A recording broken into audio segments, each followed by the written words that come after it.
Selanjutnya, kita juga harus tahu prinsip-prinsip apa saja yang menjadi prinsip-prinsip demokrasi.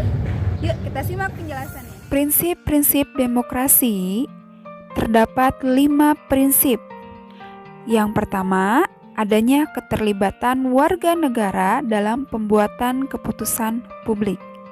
Jadi, demokrasi adalah pemerintahan di mana yang salah satu prinsipnya yaitu melibatkan warga negaranya dalam pembuatan keputusan publik. Seperti yang kita tahu bahwa keputusan publik di sini adalah kebijakan atau undang-undang. Sehingga ciri dari negara demokrasi dalam melaksanakan pemerintahannya mengedepankan prinsip keterlibatan warga negaranya. Bentuknya apa?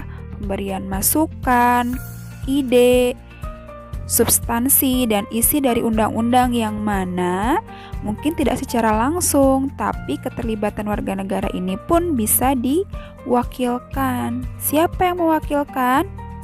Para wakil rakyat yang duduk di legislatif.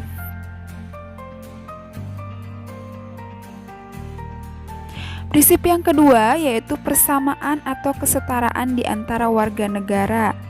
Jadi di mana negara yang menganut sistem demokrasi, prinsip yang kedua harus terlihat, yaitu adanya persamaan atau kesetaraan di antara warga negaranya.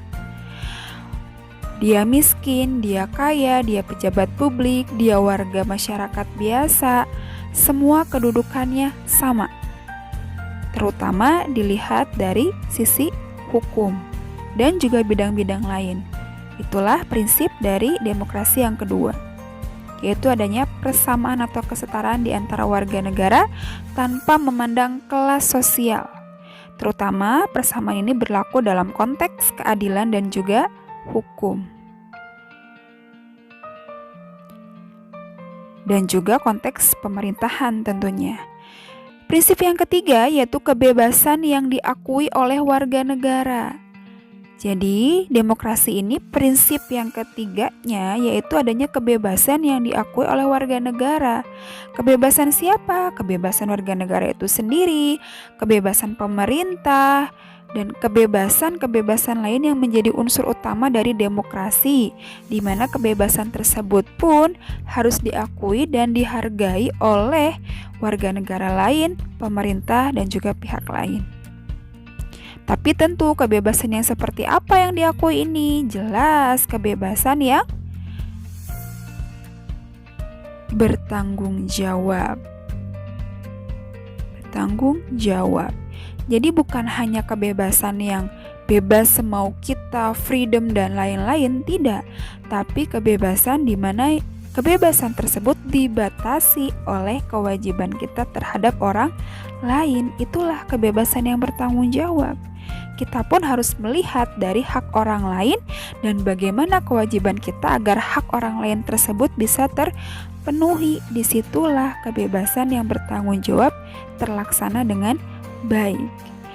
Prinsip yang keempat yaitu supremasi hukum atau umumnya kita kenal dengan penegakan hukum. Penegakan hukum. Jadi prinsip demokrasi yang keempat yaitu penegakan hukum. Penting sekali penegakan atau supremasi hukum ini. Kenapa? Mengingat unsur utama dari demokrasi adalah kebebasan. Sehingga kebebasan tersebut juga harus diimbangi dengan adanya penegakan hukum yang baik, adanya aturan yang ditegakkan dengan baik dan lurus, sehingga kebebasan-kebebasan yang tadi kita miliki dalam konteks demokrasi tentu harus ada yang namanya payung hukum, harus ada yang namanya guideline berupa aturan hukum yang harus ditegakkan. Oleh siapa penegakannya? Oleh seluruh lini masyarakat, baik pejabat negara, aparatur negara, ataupun masyarakat sipil biasa, semuanya punya kewajiban untuk melakukan supremasi atau penegakan hukum, karena ini termasuk prinsip keempat dari demokrasi. Dan prinsip yang terakhir adalah pemilu berkala. Jadi prinsip dari demokrasi yang terakhir yaitu adanya pemilihan umum yang berkala. Apa itu berkala? Berkala adalah berjangka, ada waktunya, memiliki tenggang waktu dan jangka waktu tertentu, itu namanya berkala.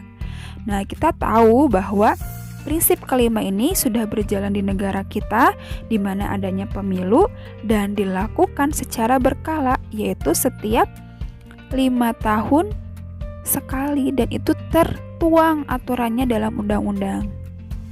Nah, itulah kelima prinsip-prinsip demokrasi.